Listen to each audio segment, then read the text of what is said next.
In the vast darkness between stars, where civilizations rise and fall like waves against cosmic shores, there exists a universal truth that every species learns: size matters. The Zephyrian Dominion learned this when their moon-sized dreadnoughts crushed the rebellion of Kepler 442b. The crystalline hegemony understood it when their planet crackers silenced the defiant voices of the Outer Rim. For 10,000 years, this law has governed galactic politics: the bigger your ships, the louder your voice in the cosmic arena. But what happens when a species emerges that never learned this rule? What occurs when beings who evolved on a small, blue world at the edge of an unremarkable spiral arm decide that sometimes the smallest things carry the greatest punch? The Galactic Council was about to discover that their fundamental understanding of warfare was as outdated as stone knives in the age of plasma cannons. When the first reports came in of tiny vessels, no larger than escape pods, engaging entire fleets, the admirals laughed. When these same miniature ships began systematically dismantling centuries-old defensive networks, the laughter stopped.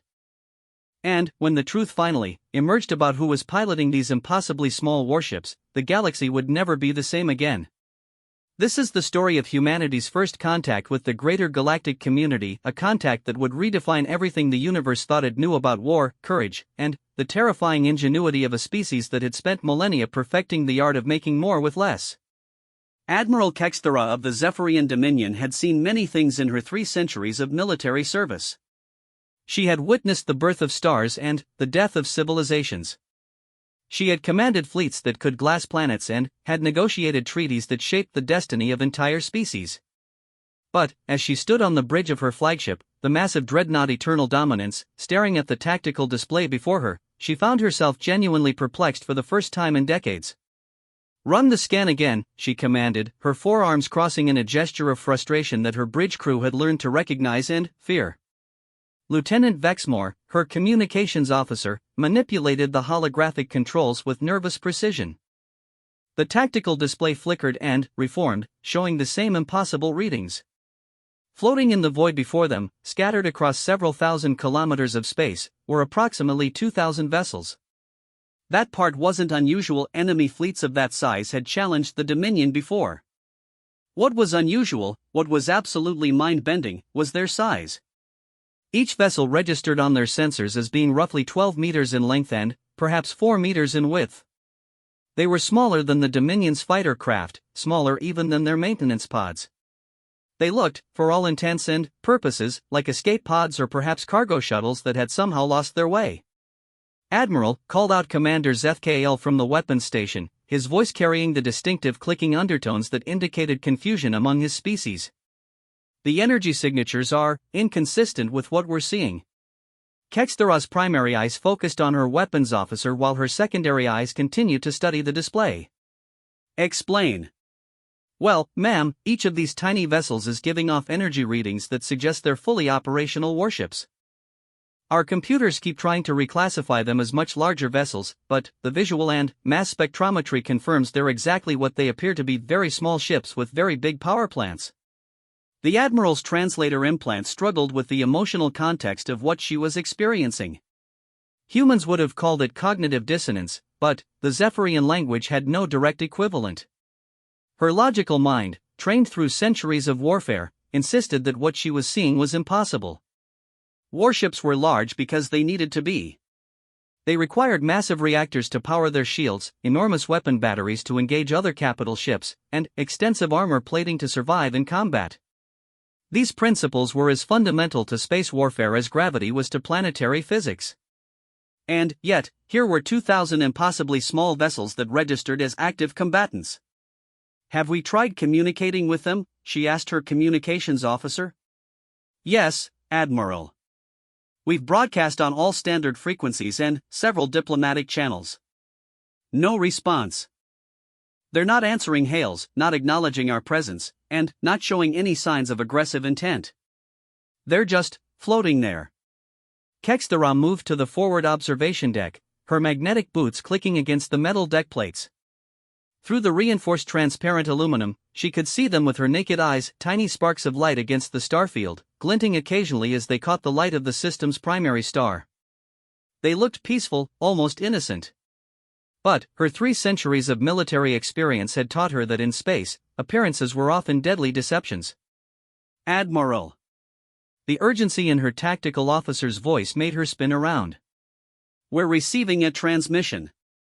From the small vessels? No, ma'am. From Galactic Council High Command. Admiral Fexander on the GCS Peacekeeper. He's requesting immediate conference. Kexthara suppressed a sigh.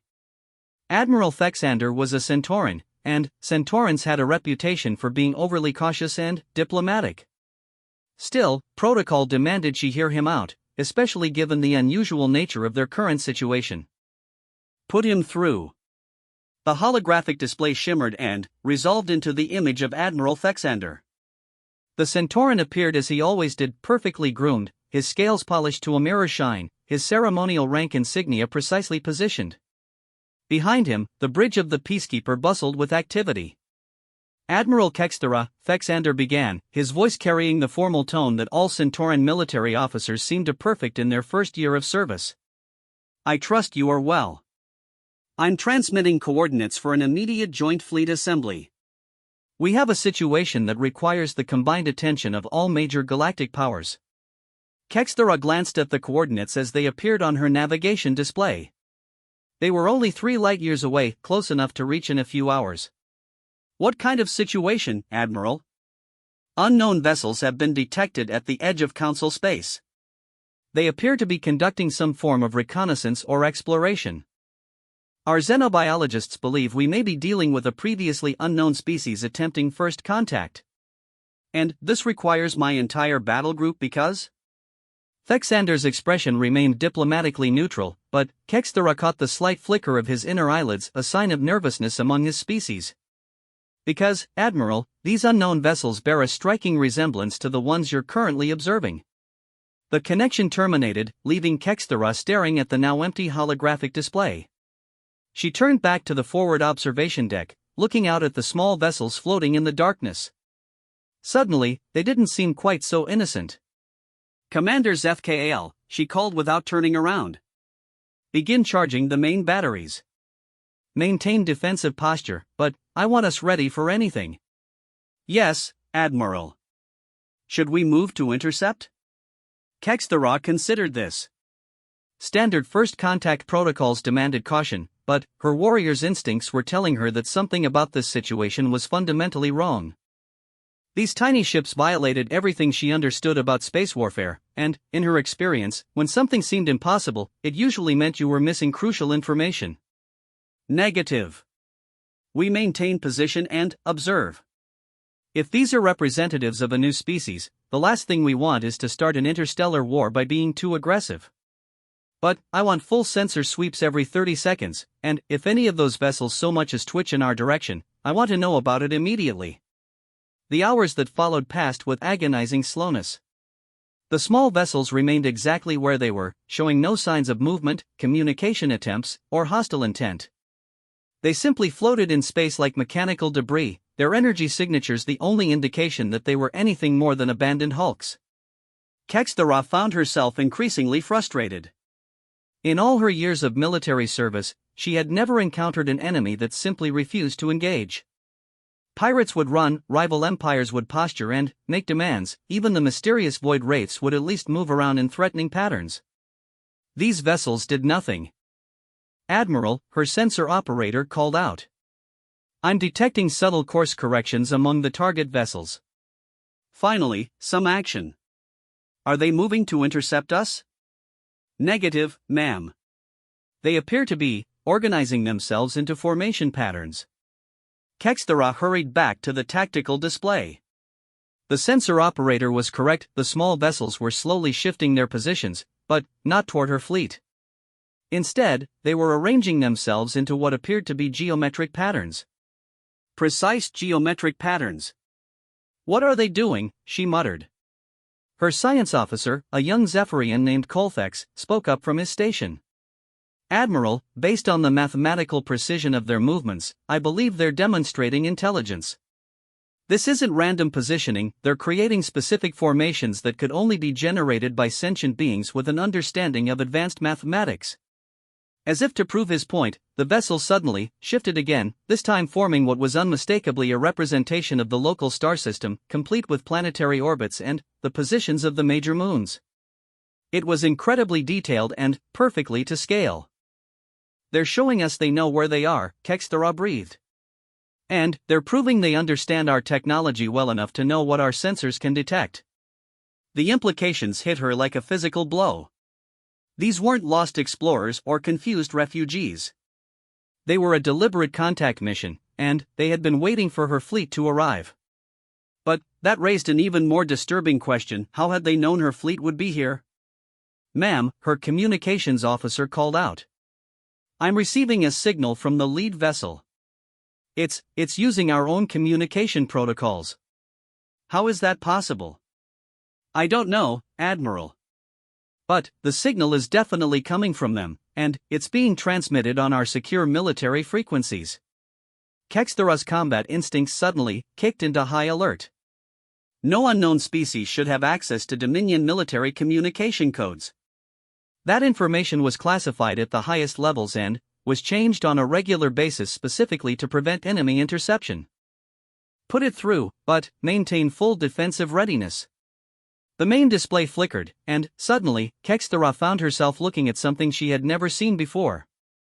The figure on the screen was clearly intelligent, that much was obvious from the purposeful way it moved and the advanced technology visible in the background.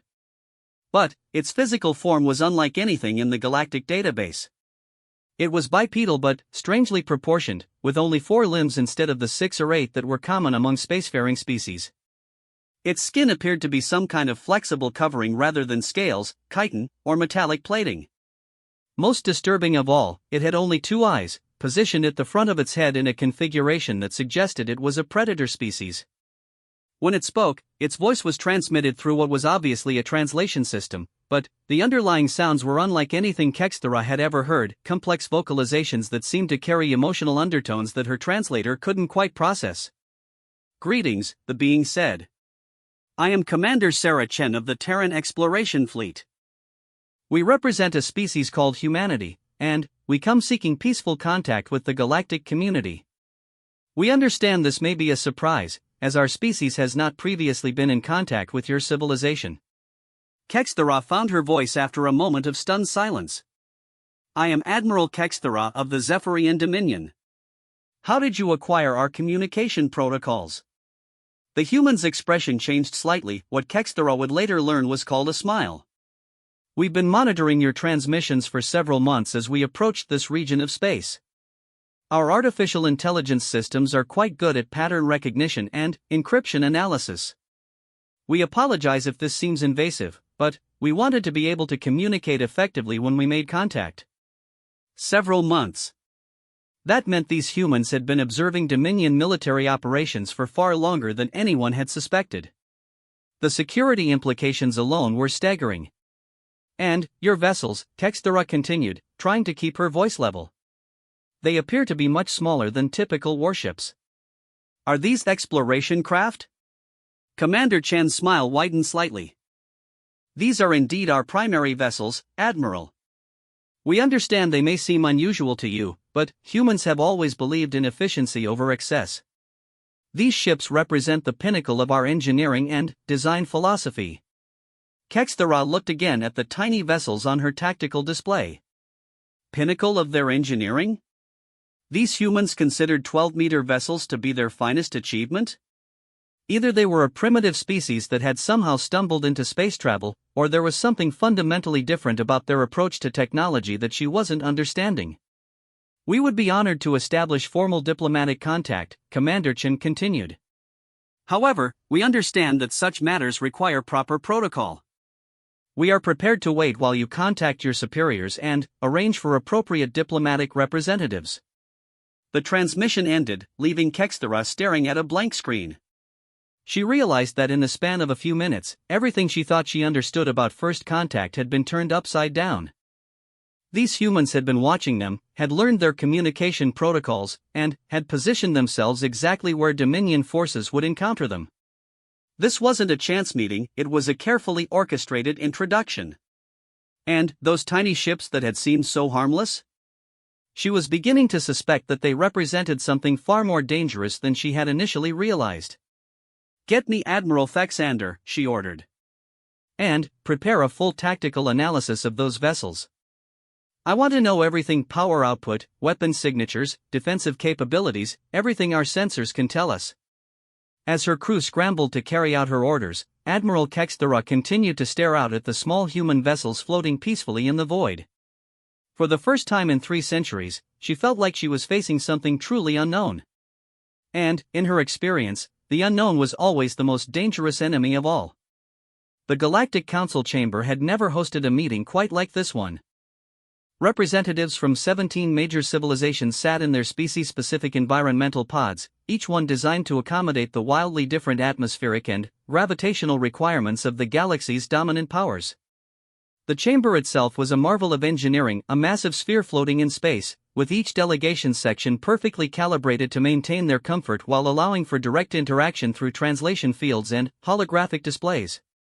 Admiral Fexander stood at the central podium, his scaled hands resting on the control interface as he prepared to address the assembly. Behind him, a massive holographic display showed detailed scans and recordings from the past week's events. The images rotated slowly, showing the human vessels from multiple angles, complete with energy signature analysis and tactical assessments from a dozen different species. "Honored representatives," Fexander began, his voice automatically translated into the 17 different languages spoken by the attending delegations. "We are here to discuss a situation that is unprecedented in the recorded history of our Galactic Council. 7 days ago, our long-range sensors detected an organized fleet of unknown vessels entering Council space. These vessels, as you can see, are unlike anything in our collective databases." The display zoomed in on a single human ship, rotating it slowly to show every detail. The vessel appeared deceptively simple, a sleek, angular design that seemed almost organic in its curves and proportions. But the energy signatures painted a different picture entirely. Representative Cuxtal of the hegemony of crystalline worlds stood, her form shifting and reshaping as the crystal matrix that comprised her body adjusted to create a more imposing presence.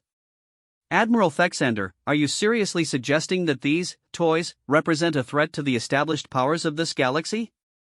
My smallest patrol craft could probably carry 3 of these vessels in its cargo bay." A ripple of what passed for laughter among several species echoed through the chamber. The crystalline worlds were known for their massive, geometrically perfect ships that were grown rather than built, often spanning dozens of kilometers and containing entire ecosystems within their faceted hulls.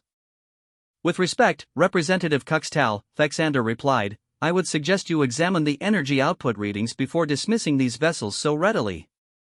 The display shifted to show comparative energy signatures. The numbers appeared in each delegation's preferred mathematical notation, but the implications were universal. Several representatives fell silent, their various forms of expression shifting from amusement to confusion. Admiral Kexthera, attending as a military advisor, spoke up from her position at the Dominion's delegation pod.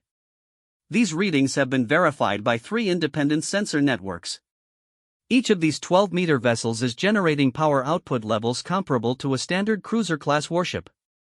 Our engineers cannot explain how this is possible given the apparent size constraints." Lord Commander Vex THYSS of the Void Legion leaned forward in his gravitational suspension field, his cybernetic implants glowing with increased activity as he processed the data.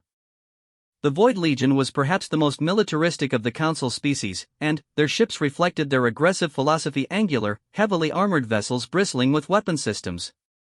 "Are you suggesting these humans have achieved a breakthrough in power generation technology? Something beyond our current understanding?" "That's exactly what we're suggesting," Fexander confirmed. "But the power generation is only the beginning. Observe." The display switched to recorded footage from Admiral Kexthera's encounter. The assembled representatives watched as the human vessels performed their mathematical demonstration, arranging themselves into perfect geometric patterns and accurate representations of local stellar phenomena. "This level of coordination," Fexander continued, "requires either an unprecedented level of individual pilot skill, or a form of distributed computing and communication that we've never encountered. Each vessel appears to be operating as both an independent unit and as part of a larger collective consciousness. Representative Zurbeth of the Harmonic Convergence, a gas giant species whose form resembled a living storm system, pulsed with colors that indicated deep thought. Has anyone attempted to analyze their communication methods? The frequencies they use, the data transmission rates? We have, Admiral Kexthera replied. And that's where things become truly concerning. These humans have demonstrated the ability to intercept, decode, and utilize our most advanced encryption systems in real time. They communicated with my fleet using our own military protocols that are changed weekly and are among our most closely guarded secrets. The chamber fell silent. The security implications of that statement were staggering. If these humans could break their encryption that easily, what else were they capable of? Chancellor Morthdex of the Trade Federation, a massive insectoid being whose species controlled much of the galaxy's commerce, clicked his mandibles in a pattern that expressed extreme agitation. You're telling us that an unknown species has not only entered Council space undetected, but has been monitoring our communications and breaking our security codes? This is an act of war. Actually, a new voice interjected, it's an act of curiosity. Every being in the chamber turned toward the source of the voice. The main holographic display had activated without any input from the control systems, and the image of Commander Chen appeared before them. How did you access our communication systems? Thexander demanded, his diplomatic composure finally cracking. The same way we accessed your military frequencies, Chen replied calmly. Your quantum encryption is quite sophisticated, but our artificial intelligence systems have been analyzing galactic communication patterns for several months. We wanted to ensure we could communicate effectively when we finally made formal contact. Representative Cuxtal's crystal form shifted into what her species used to express outrage. This is intolerable.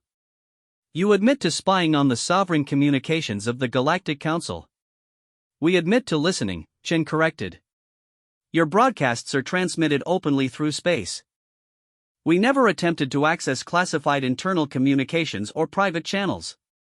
We simply analyzed the publicly available transmissions to understand your languages and communication protocols. It's no different from learning a language by listening to radio broadcasts. Lord Commander Vex THYSS rose from his suspension field, his cybernetic implants flaring with aggressive energy patterns. You speak of learning our languages as if it were a simple matter. Our translation matrices took centuries to develop and require massive computational resources to maintain.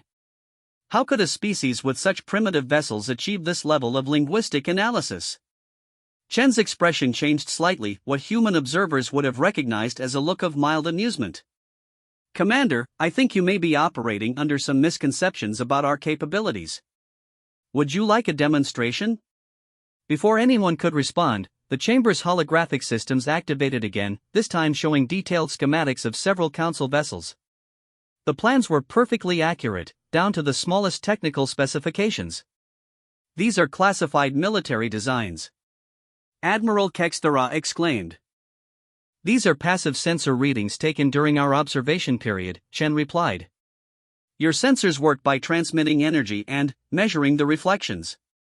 Our sensors work by analyzing minute variations in gravitational fields, electromagnetic emissions, and quantum fluctuations.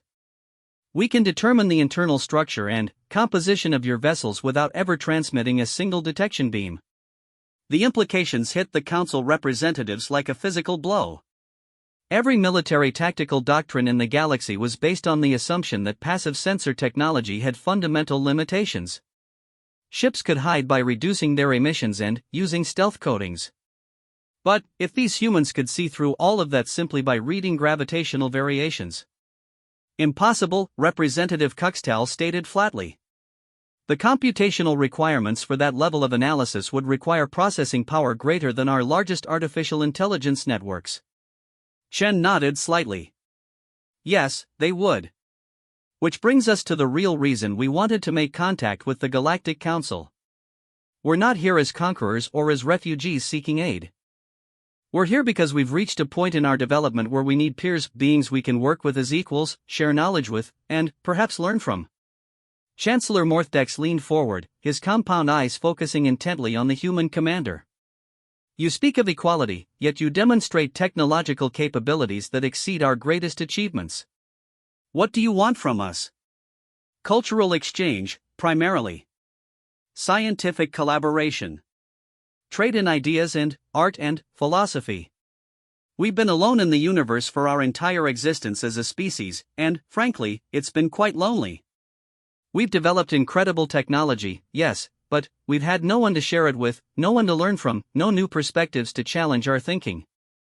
Lord Commander Vex THYSS's implants were now pulsing with rapid calculation cycles. These tiny vessels of yours, they're not exploration craft, are they? They're your primary military units. Chen paused for a moment before answering. Yes, they are. We understand this may seem strange to you, but humans have always believed in efficiency and specialization. Why build one massive ship that does many things poorly when you can build many smaller ships that each excel at specific tasks? And what tasks do these excel at? Admiral Kexthera asked, though she suspected she already knew the answer. Combat, Chen replied simply. Each of these vessels is crewed by a single pilot and equipped with our most advanced artificial intelligence systems. They're designed to work together as a coordinated unit, sharing information instantaneously and adapting their tactics in real time. A single pilot in one of our fighters can process and respond to threats faster than the entire bridge crew of one of your capital ships. The chamber fell silent again as the representatives absorbed this information. The humans were describing a completely different philosophy of warfare, one based on speed, intelligence, and coordination rather than size and raw power. How many of these vessels do you have? Fexander asked quietly. Chen's smile returned, but this time it seemed less friendly and more predatory. Admiral, that's probably not the right question to ask. The right question is, how many can we build? Very well then. How many can you build? As many as we need. The simple answer carried implications that made every military mind in the chamber race through calculations. If the humans could mass-produce vessels with the capabilities they demonstrated, traditional fleet tactics became meaningless. Numbers, which had always favored larger ships with bigger crews, could suddenly favor the side that could build the most small, efficient units. Representative Zurbeth pulsed with colors indicating deep concern. Commander Chen, you must understand that your arrival has disrupted certain assumptions about galactic military balance. There are some who might see your capabilities as a threat. And there are some who might see the current galactic military balance as a threat to us, Chen replied. We're aware that several council species maintain standing military forces that could glass entire worlds. We're also aware that territorial disputes between major powers have resulted in the destruction of countless smaller civilizations. We're here for peace, but we're not here to be victims. Chancellor Morthdex clicked his mandibles in what his species used to express grudging respect. You speak like a traitor, Commander. You offer partnership while making it clear you're not desperate for our acceptance. What specific terms are you proposing? Formal recognition as a sovereign species with rights equal to all council members. Establishment of diplomatic relations and cultural exchange programs. Open sharing of non-military scientific and technological information. And mutual defense agreements that protect all parties from external threats. And, in exchange? Lord Commander Vex THYSS asked. We'll share appropriate technologies with council members, contribute to galactic defense and peacekeeping operations, and provide our unique perspectives on problems that have challenged the galaxy for centuries. We understand that our approach to technology and warfare is different from yours, and we believe that diversity of thought and method benefits everyone. Admiral Fexander looked around the chamber, noting the various expressions of thought, concern, and calculation on the faces of the representatives. Commander Chen, the Council will need time to deliberate on your proposals. In the meantime, where do you and your fleet intend to remain? We'll maintain position at the edge of Council space until you've reached a decision. We understand this is a significant matter that requires careful consideration. However, I should mention that other human fleets are currently establishing similar contact with the remaining major galactic powers. We believe in being thorough. That statement sent another shock through the chamber. The humans weren't just making contact with the Council, they were simultaneously engaging every major civilization in the galaxy. How many fleets? Representative Cuxtel demanded. Enough, Chen replied with that same predatory smile. Honored representatives, we look forward to your decision. We hope it will be the beginning of a long and mutually beneficial relationship. The transmission ended, leaving the council representatives staring at empty space above the central podium. For long moments, no one spoke. Finally, Chancellor Morthdex broke the silence. Well, he said, his mandibles clicking with what might have been nervous laughter, this certainly changes things. 3 weeks after the initial council meeting, Admiral Kexthera found herself in the most uncomfortable position of her career. She stood in the briefing room of the neutral station Harmony, facing a mixed group of military commanders from 6 different species, all of whom were looking at her as if she had personally brought about the end of galactic civilization. Let me understand this correctly, growled General Throckmar of the Ursine Confederation, his massive bear-like form radiating the kind of barely controlled aggression that had made his species legendary shock troops. The Council wants us to conduct a military exercise with these humans to assess their capabilities and intentions. But, they're sending exactly 12 vessels to face our combined task force of over 300 ships. That is correct, Admiral Fexander confirmed from his position at the head of the briefing table. The humans specifically requested a demonstration exercise. They want to show us their capabilities in a controlled environment rather than leaving us to speculate about their military potential. Fleet Commander Shelvex of the Aquatic Dominion rippled her bioluminescent patches in patterns that indicated deep skepticism. Her species had evolved in the crushing depths of high-pressure ocean worlds, and their ships reflected that heritage, heavily armored, designed to withstand enormous forces. 12 ships against 300. Either these humans are suicidal, or they're planning something we can't anticipate. Or they're exactly as capable as they claim to be, added Marshal Kethvor of the Mechanized Legions. His cybernetic voice carried no emotional inflection, but his optical sensors were cycling through analysis patterns at an unusually rapid rate. My artificial intelligence networks have been modeling potential combat scenarios based on the sensor data we've collected. The results are disturbing. Admiral Kexthera activated the central holographic display, showing the planned exercise area, a region of empty space roughly 1 light-hour across, dotted with sensor platforms and automated recording devices. The rules are simple.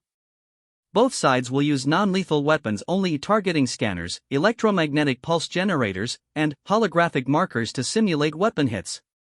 The objective for the combined fleet is to destroy or disable all 12 human vessels. The objective for the humans is to survive for 1 hour. General Throckmar snorted, a sound like distant thunder. 1 hour? My assault squadrons could clear that entire area in 15 minutes. That's what we're hoping to test, Fexander replied carefully. The humans seem confident they can not only survive but demonstrate tactical superiority. Given what we've learned about their technology, the Council believes this exercise is necessary to properly assess the strategic implications of their presence in our galaxy. Fleet Commander Shelvex's patches shifted to a pattern indicating concern. And, if they're right? If 12 of their tiny ships can somehow outfight 300 of our vessels? What does that mean for galactic military doctrine? It means everything we think we know about space warfare is obsolete, Marshal Kethvor stated with mechanical precision. It means that military advantage no longer correlates with ship size or crew numbers. It means that the fundamental assumptions underlying our defense strategies require complete revision. The room fell silent as the implications sank in. These beings had spent centuries, in some cases millennia, developing their military doctrines. Their entire understanding of power projection, territorial control, and strategic deterrence was based on principles that had remained constant since the first species achieved faster-than-light travel. There's something else, Admiral Kexthera said reluctantly.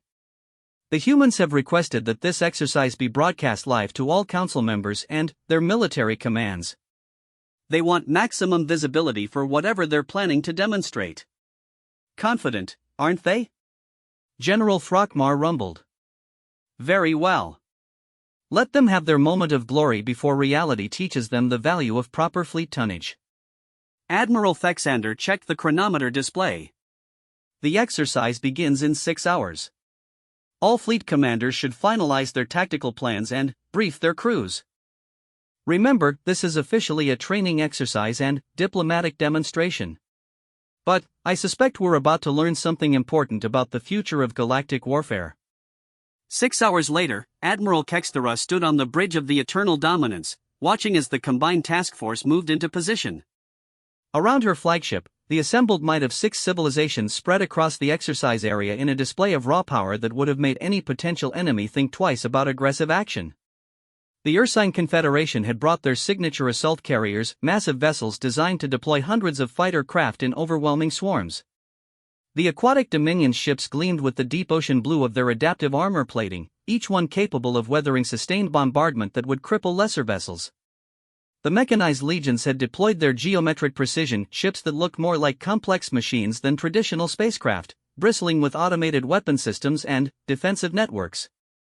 The crystalline hegemony's representatives were perhaps the most impressive living ships that had been grown rather than built, their faceted hulls refracting light into rainbow patterns while housing some of the most advanced computing systems in the galaxy.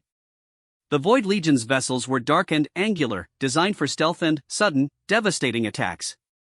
And, anchoring the entire formation were the massive dreadnoughts of the Zephyrian Dominion, including Kexthera's own flagship. Quite a sight, isn't it? Commander Chen's voice came through the communication system as if she were standing right on the bridge. Commander Chen, Kexthera replied. Are you certain you want to proceed with this demonstration? It's not too late to adjust the parameters of the exercise. Admiral, my species has a saying, the proof of the pudding is in the eating. We appreciate your concern, but we're confident in our preparations. On the tactical display, 12 tiny contacts appeared at the far edge of the exercise zone. They looked impossibly small compared to the assembled fleet, like insects facing down a herd of giant predators. All vessels report ready, her tactical officer announced.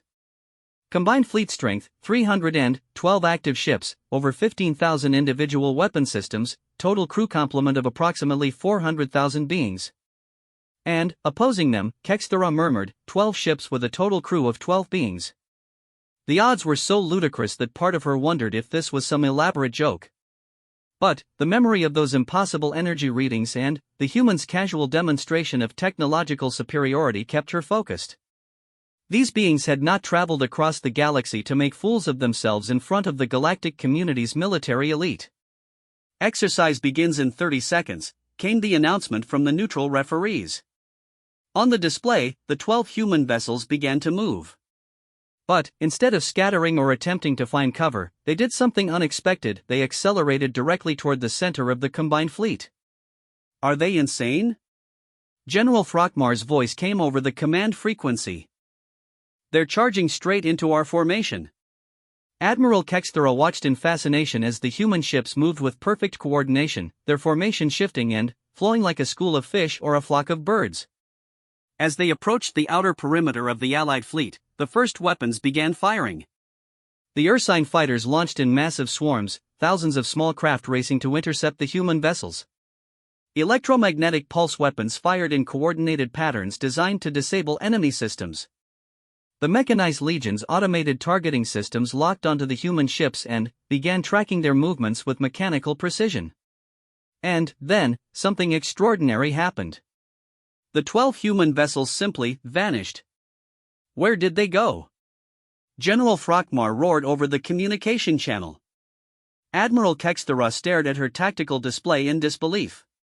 The human ships had been there one moment, racing toward certain destruction, and then, they had simply disappeared from every sensor system in the fleet.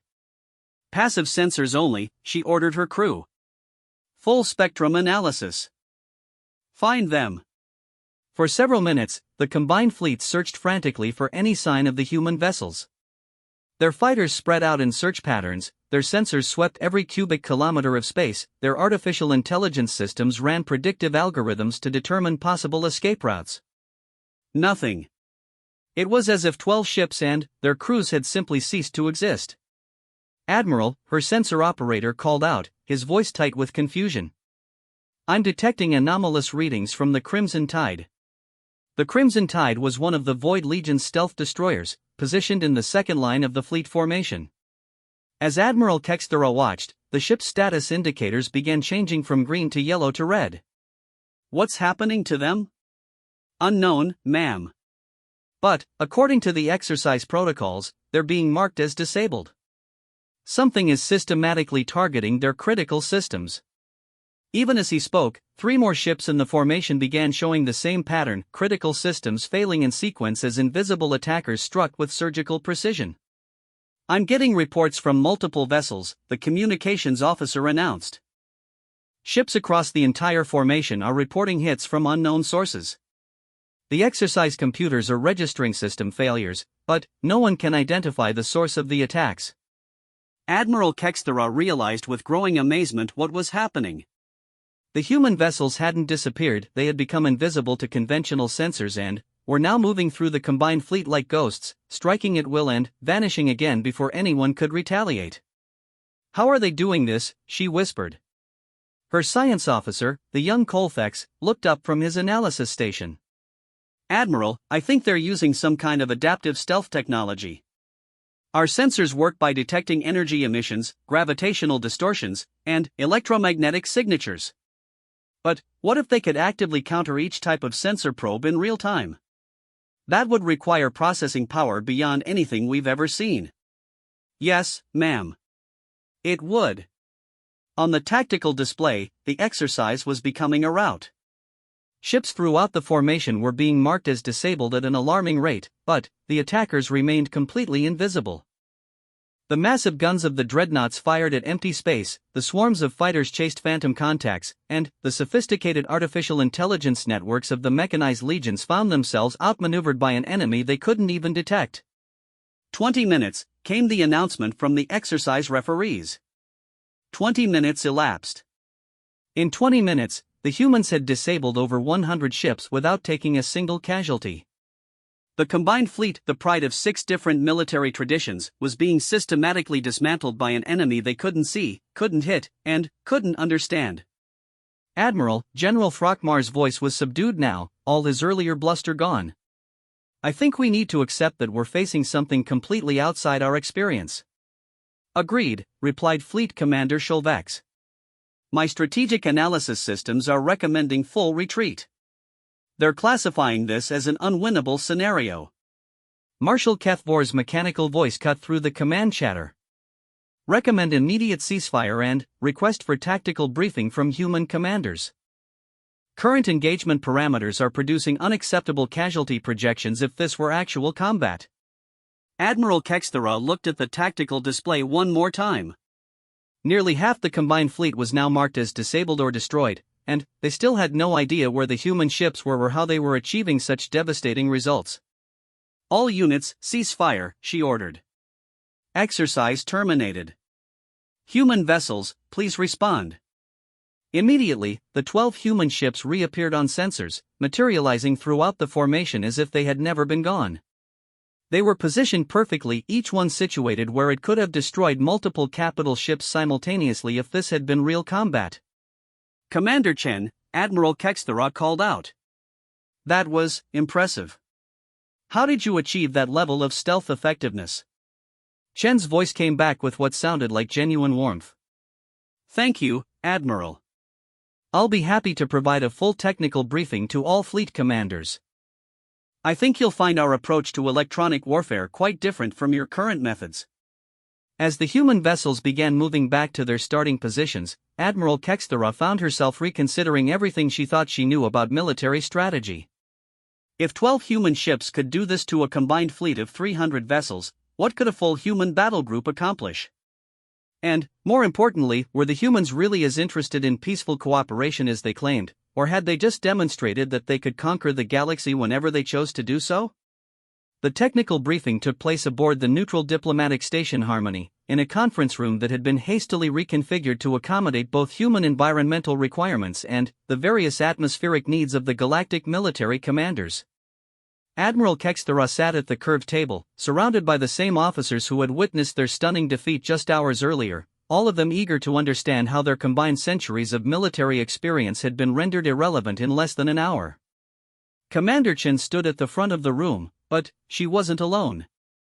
With her were two other humans, a tall, thin man introduced as Dr. Marcus Webb, head of human technological development, and a woman with cybernetic implants that rivaled those of the mechanized legions, identified as Captain Lisa Rodriguez, their chief artificial intelligence specialist. Before we begin, Chin said, I want to emphasize that everything we're about to share with you represents a gesture of good faith. We're revealing technological capabilities that we could have kept secret, because we believe transparency is essential for building trust between our civilizations.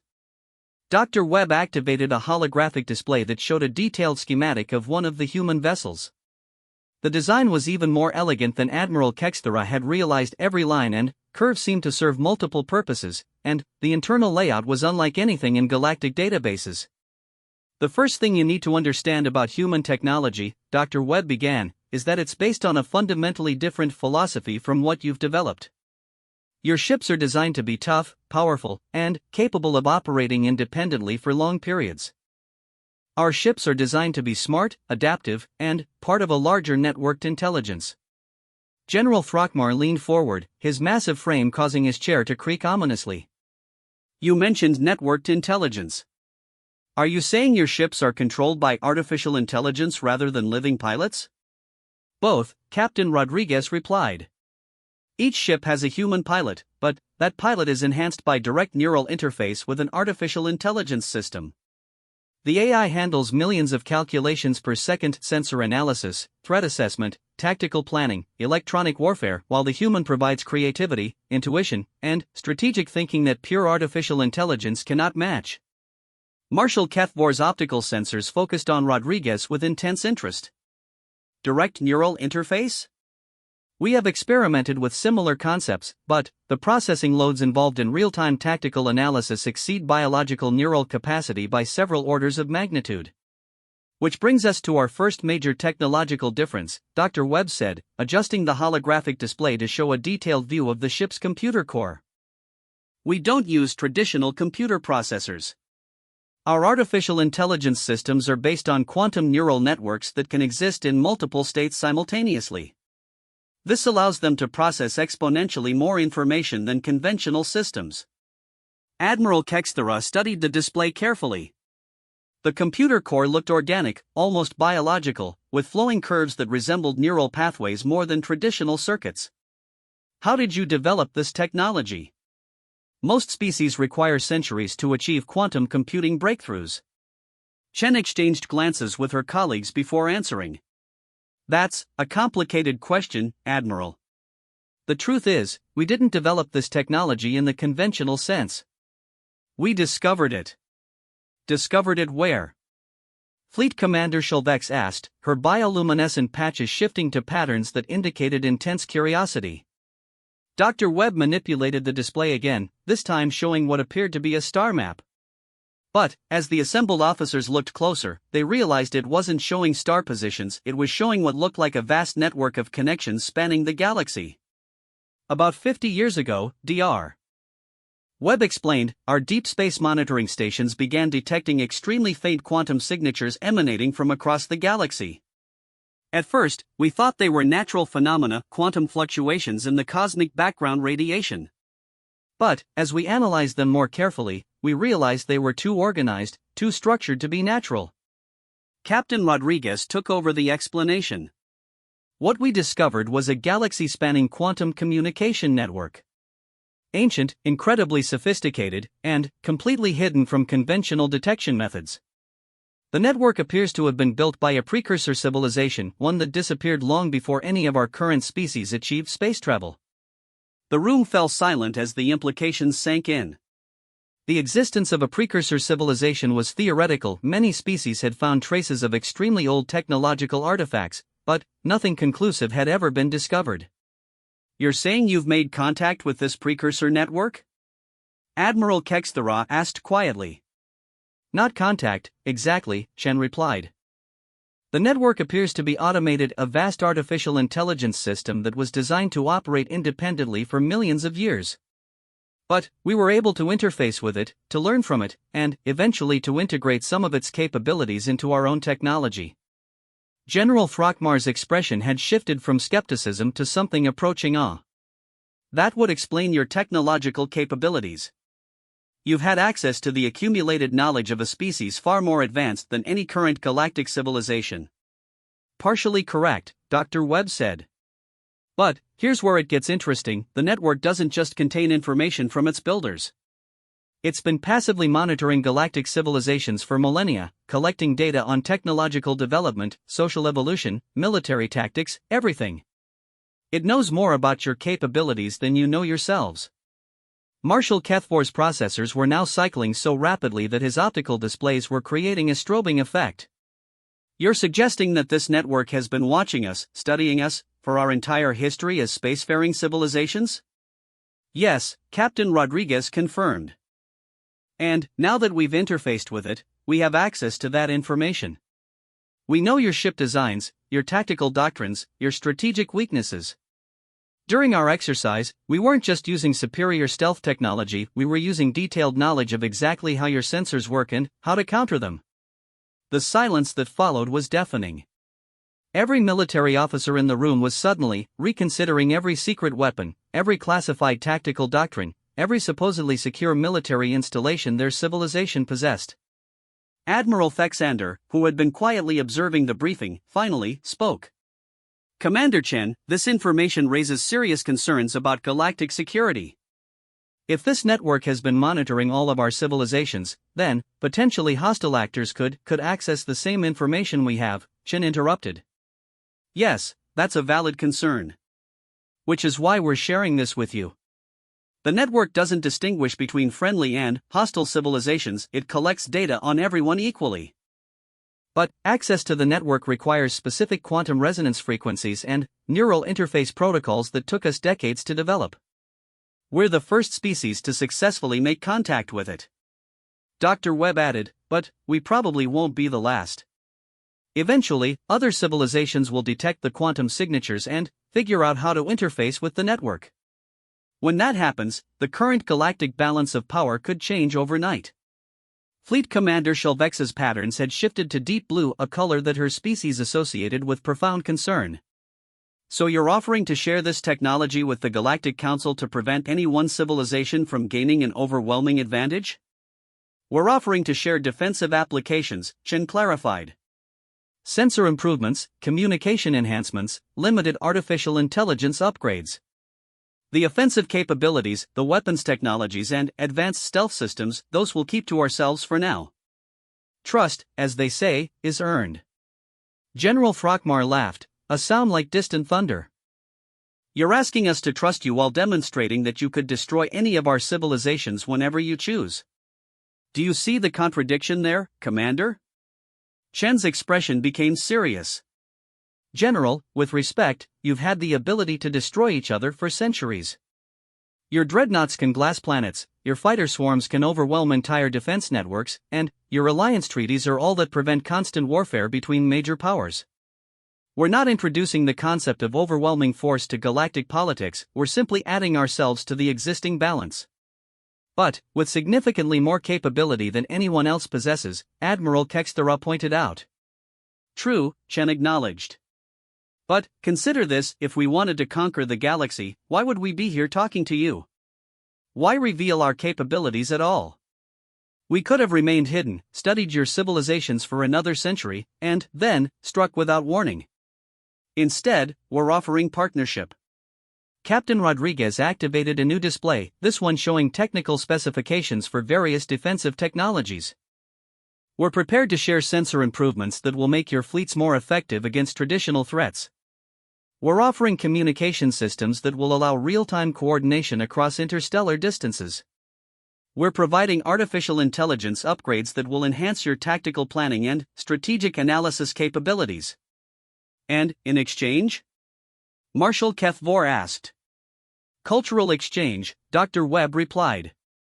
Art, music, literature, philosophy. Access to your historical records and scientific databases. Trade in rare materials and manufactured goods. Basically, everything that makes civilization worthwhile. And mutual defense agreements, Chen added. The network has shown us that this galaxy faces threats beyond what any individual civilization has encountered. There are things moving in the dark spaces between star systems, ancient remnants, rogue artificial intelligences, civilizations that chose a very different path than the ones represented in this room. When those threats emerge, we'll need to work together to face them. Admiral Thexander stood, his scales reflecting the room's lighting in patterns that indicated deep thought. Commander Chen, Dr. Webb, Captain Rodriguez, thank you for your candor. The Council will need time to deliberate on what you shared with us. This represents a fundamental shift in galactic politics, and such decisions cannot be made hastily. Of course, Chen replied. We understand the magnitude of what we're proposing. Take all the time you need. We'll remain at the edge of Council space until you've reached a decision. As the briefing concluded and the various officers began filing out of the conference room, Admiral Kexthera found herself lingering, studying the technical displays that still showed details of human technology. Something troubling you, Admiral? Commander Chen asked, approaching her position at the table. Many things, Kexthera admitted. But, primarily this, you've demonstrated that you could conquer any of our civilizations individually, probably all of us collectively. You have access to information that makes our military secrets meaningless. And, you're offering partnership instead of demanding surrender.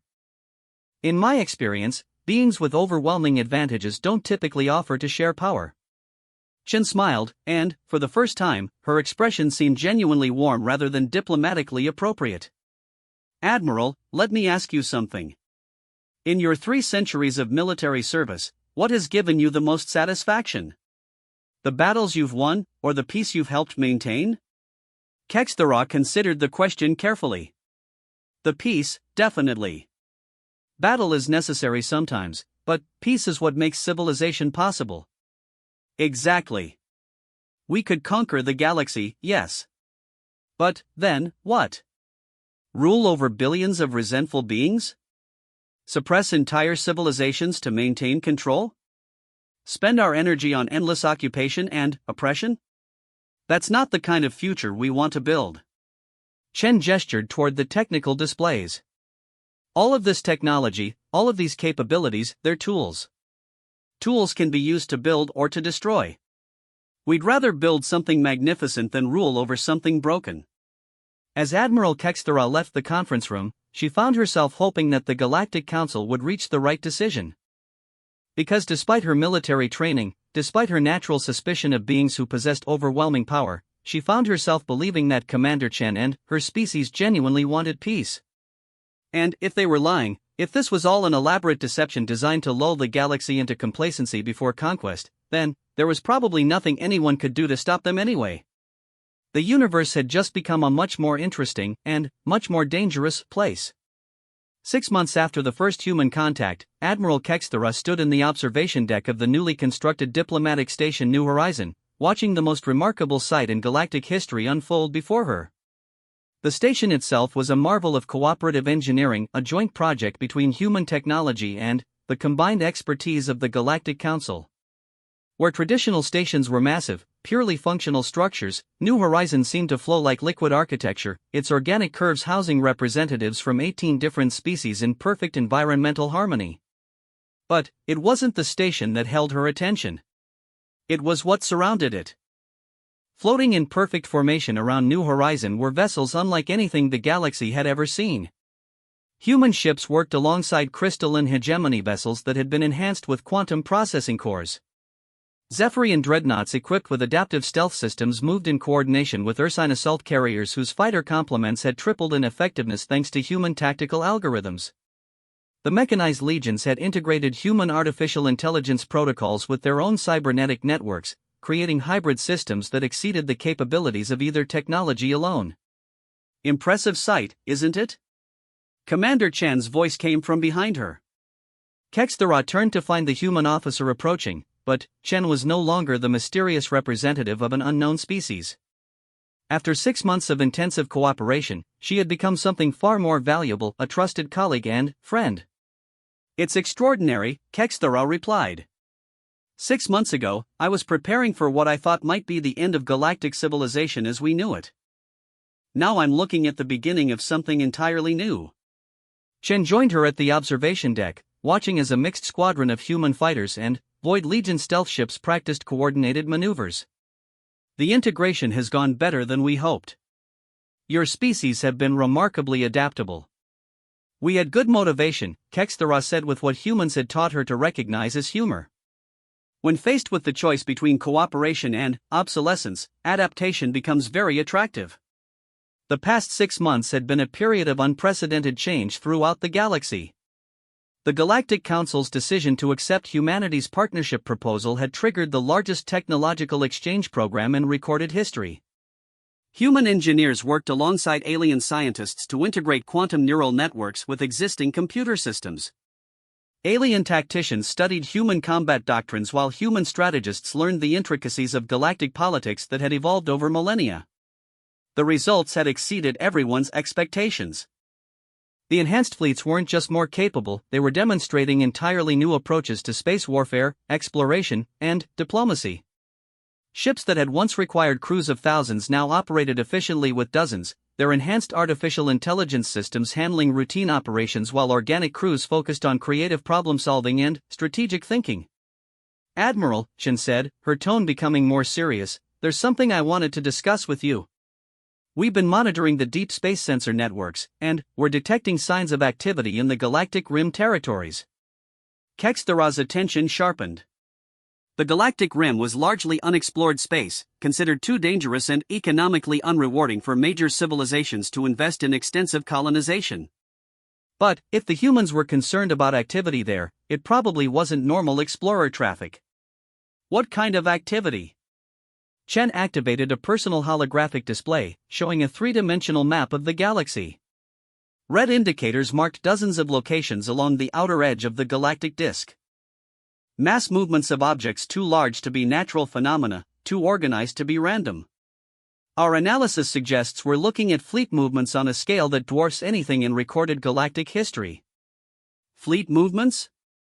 But, there are no major civilizations in the rim territories. None that we knew about, Chen corrected. But, remember, the precursor network has been monitoring galactic activity for millions of years. According to its records, there have been several major civilizations that chose isolation over participation in galactic community.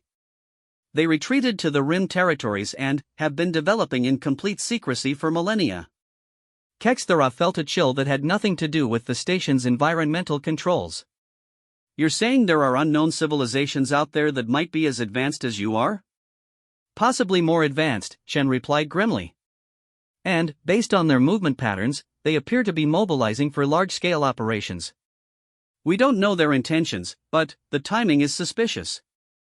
Our emergence and the subsequent enhancement of Council military capabilities may have triggered a response from groups that preferred to remain hidden." The implications were staggering. Just as the galaxy was adjusting to the revolutionary changes brought by human technology, they might be facing threats from civilizations that had been secretly developing for eons. What does human analysis suggest about their capabilities? Chen's expression grew even more serious. "Unknown, but concerning. The energy signatures we're detecting suggest they've mastered technologies that even we don't fully understand. And the scale of their operations suggests they have industrial capabilities that exceed anything in known space." "Have you shared this information with the Council?" "We're briefing all Council members today." "But, Kexthera, there's something else. The precursor network has been providing us with historical data about these rim civilizations, and what we've learned is troubling." Chen manipulated her display to show historical data spanning millions of years. Several of these civilizations appear to have chosen isolation not out of peaceful preference, but because they rejected the collaborative approach that led to the formation of the Galactic Council. They view cooperative civilization as weakness, and they see the recent integration of human technology with Council forces as a threat that requires elimination. Admiral Kexthera studied the data streams flowing across the display.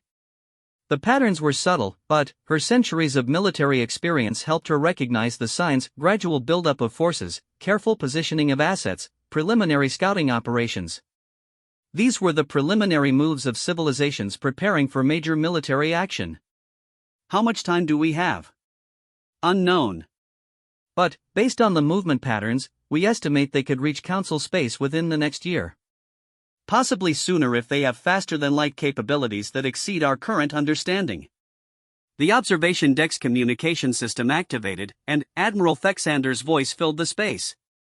All Council representatives and military commanders, please report to Emergency Session Chamber Alpha. We have a situation that requires immediate attention. As they made their way through the station's corridors, Kexthera found herself marveling at how much had changed in such a short time. The hallways buzzed with activity as beings from across the galaxy worked together on projects that would have been impossible before human contact. Crystalline hegemony engineers collaborated with human AI specialists on quantum processing improvements. Ursine tactical officers trained alongside human pilots in mixed-species squadron operations. Even the Void Legion had begun sharing their stealth technologies in exchange for access to human sensor systems.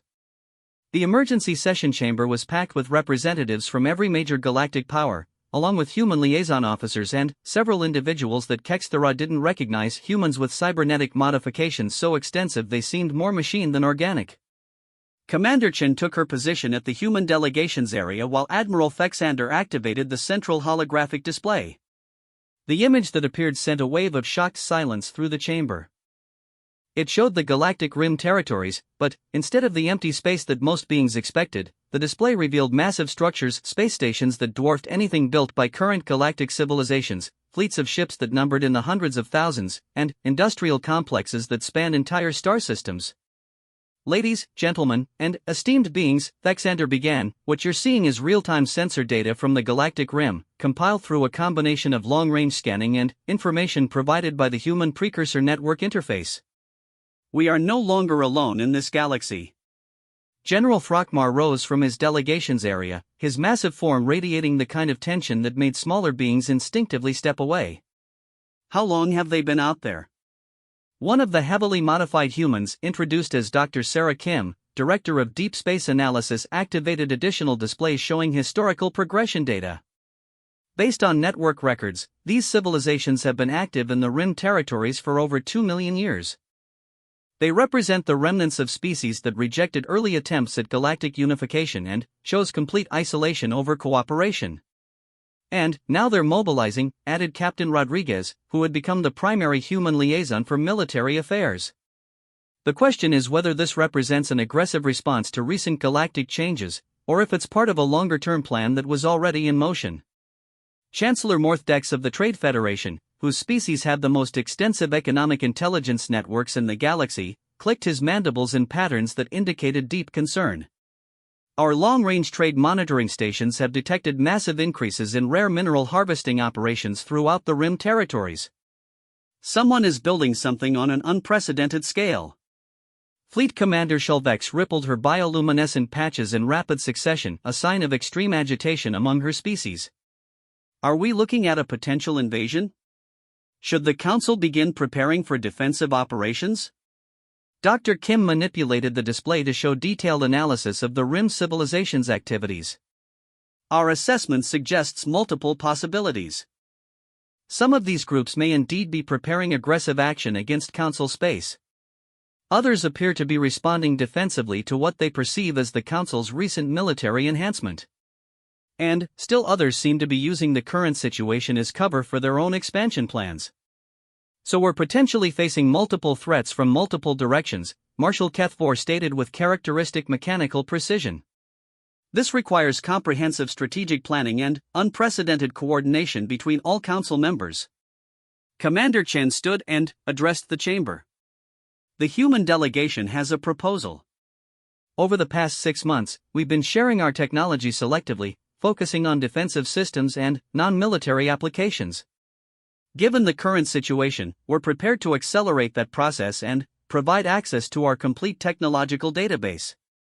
The chamber erupted in surprised voices as representatives from various species tried to process what Chen had just offered. Complete access to human technology would revolutionize every aspect of galactic civilization overnight. What are you asking in return? Admiral Fexander inquired once order was restored. Complete political and military integration, Chen replied. Not conquest, not dominance, true partnership. Shared command structures, integrated technological development, unified strategic planning. If we're going to face civilizations that have had millions of years to prepare in secret, we need to become something more than a loose alliance of independent powers. Representative Cuxtal of the crystalline hegemony shifted her form into patterns that indicated intense consideration. You're proposing the formation of a true galactic confederation. A single political entity encompassing all council members and human space. We're proposing evolution, Dr. Webb said, entering the conversation for the first time. For millions of years, galactic civilization has been defined by competition between independent species. That model served its purpose, but it's no longer sufficient. The threats we're detecting represent forces that can only be countered by unprecedented cooperation. General Throckmar growled thoughtfully. And if we refuse? If we choose to maintain our independence and face these threats separately? Chen's expression became grim. Then, some of us will survive, and some won't. And those that survive will probably wish they hadn't. The debate that followed was intense and far-reaching, touching on fundamental questions of sovereignty, identity, and survival. But, as the hours passed and more data became available about the scope and scale of the Rim civilizations, the choice became increasingly clear. 3 days later, Admiral Kexthera stood once again in the observation deck of New Horizon, but now she wore the insignia of the newly formed Galactic Federation Navy. Around her, the enhanced fleets had been reorganized into integrated battle groups combining the best technologies and tactical doctrines of all member species. Any regrets? Commander Chen asked, joining her at the observation deck. Chen now wore the uniform of a Federation fleet admiral. The integration had been remarkably smooth for something that represented the most significant political change in galactic history. None, Kexthera replied honestly. Individual species might have survived whatever's coming from the Rim, but they wouldn't have remained free. This way, we at least have a chance to remain ourselves while becoming something greater. Through the transparent aluminum, they watched as the first joint Federation deep space exploration fleets departed for the Rim territories. Each fleet combined human stealth technology with Council military might, quantum artificial intelligence with organic creativity, and, most importantly, the unified will of species that had chosen cooperation over conflict. Do you think we'll be ready in time? Kexthera asked. Chen smiled, but her expression carried the weight of knowledge gained from the precursor network. Admiral, humans have a saying, we'll cross the bridge when we come to it. Right now, we're building the strongest bridge in galactic history. Whether it's strong enough, we'll find out together. As the fleets disappeared into faster-than-light jumps toward the galactic rim, Admiral Kexthera realized that she was no longer just witnessing history, she was helping to write it.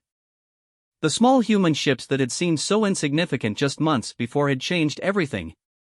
Not through conquest or dominance, but through the simple offer of partnership and the demonstration that cooperation could achieve what no individual civilization could accomplish alone.